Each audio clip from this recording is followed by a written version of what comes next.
Hello everyone, and welcome back to APWC.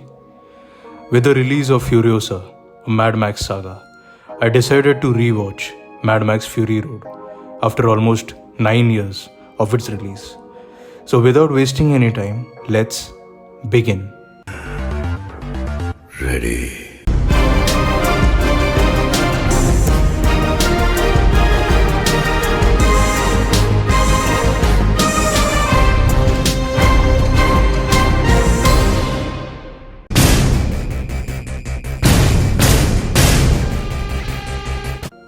A post-apocalyptic action film that in its core talks about how you fight against a leader and team up in order to create a better future. I remember back in 2015, having no clue about what Mad Max is and going to the theatre with my brother to watch Mad Max Fury Road. And I was blown away with what I had seen. The after effect of this film was nothing short of a spectacle. The entire movie kept me hooked back then. But recently, when I rewatched it again after almost 9 years, I was still captivated by the visuals and sat throughout the film without any breaks. In the day and age when distractions are so imminent, a movie released in 2015 was still successful in keeping me hooked for a duration of 2 hours. That too in its second watch. And this itself speaks volume about this film. The set design, the action, the visuals, the characters, everything is just a masterclass in filmmaking and also provides valid reasoning for why we loved going to the theaters back in the day. Made on a budget of somewhere between $154 to $185 million, it grossed close to $380 million.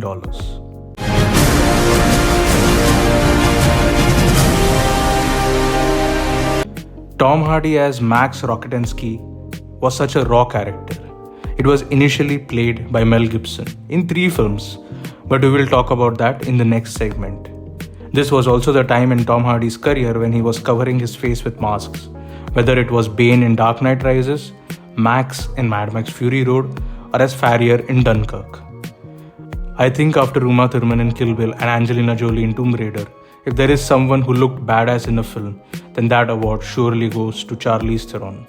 In fact, she elevates her performance a notch higher than the ones I mentioned above.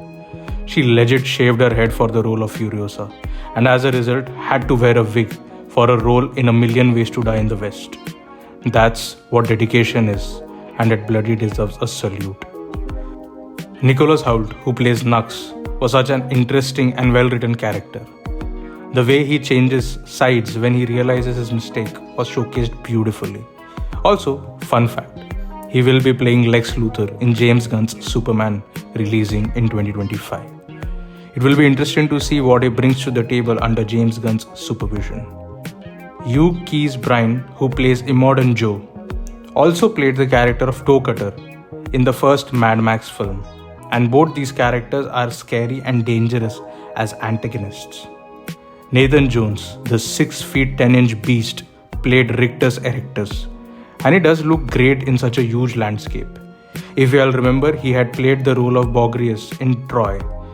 He does come back in Furiosa to play the character again, as Furiosa is a prequel film. The only thing I don't understand is what the fuck was he doing in a flying jet?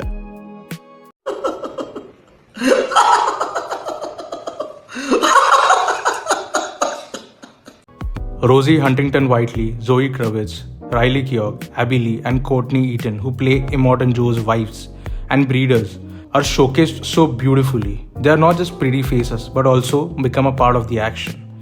This is where a film like Mad Max Fury Road wins. It doesn't make this character feel helpless and shows them as fierce and courageous. Hats off to the director who needs to be highlighted. So let's jump on to the next point.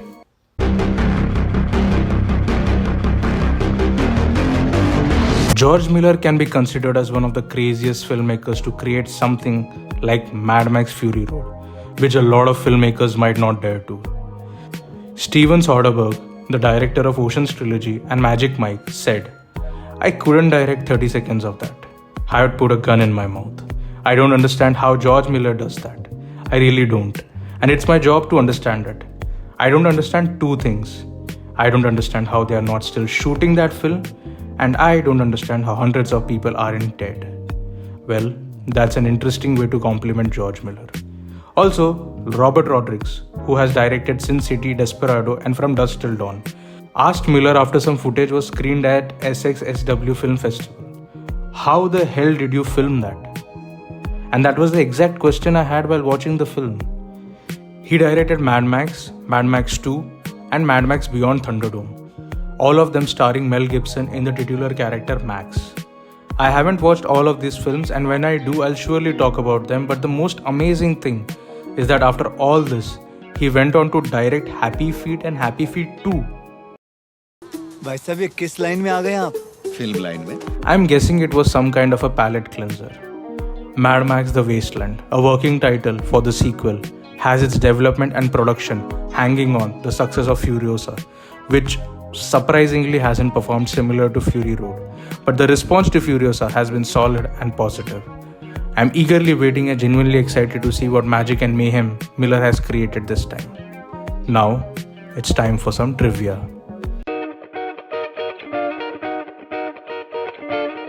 Over 80% of the effects seen in the film are practical effects, including stunts, makeup, and sets. CGI was used sparingly, mainly to enhance the Namibian landscape, remove stunt rigging, and for Imperator Furiosa's left arm, which is a prosthetic limb. 90% of the stunts were practical. George Miller hired Cirque du Soleil and Olympic athletes to perform many of them. According to the sources, Miller attempted to shoot Fury Road in the 2000s and got delayed numerous times due to the September 11 attacks, the Iraq War, and controversies surrounding Mel Gibson, leading him to recast Gibson's role of Max. An R-rated version and a PG-13 version had been made. After test screenings, Warner Bros. Decided to release the R-rated version. I'm genuinely happy that Warner Bros. Decided to go with the R-rated version. This is the first movie of the Mad Max franchise to be nominated for an Academy Award. It won 6 of them. Best Costume Design, Best Film Editing, Best Makeup and Hairstyling, Best Production Design, Best Sound Editing, and Best Sound Mixing. 150 cars were built for the film and only 15 survived. देखा आपने लापरवाही का नतीजा है. There is a black and chrome edition of this film which I haven't seen, but it will definitely be interesting to see how this film looks without color. On the same lines, even Godzilla Minus One did that and released an alternate cut titled Godzilla Minus One Minus Color, which will be released on Netflix later this summer. In the prequel film Furiosa, Anya Taylor-Joy plays the character of Furiosa, which was played by Charlize Theron in Fury Road. You know, hope is a mistake. If you can't fix what's broken, you'll go insane. That's it for this video, guys. Comment on your thoughts on Mad Max Fury Road, and I will see you guys in the next one. Also, if you liked this video, then do subscribe. Till then, bye.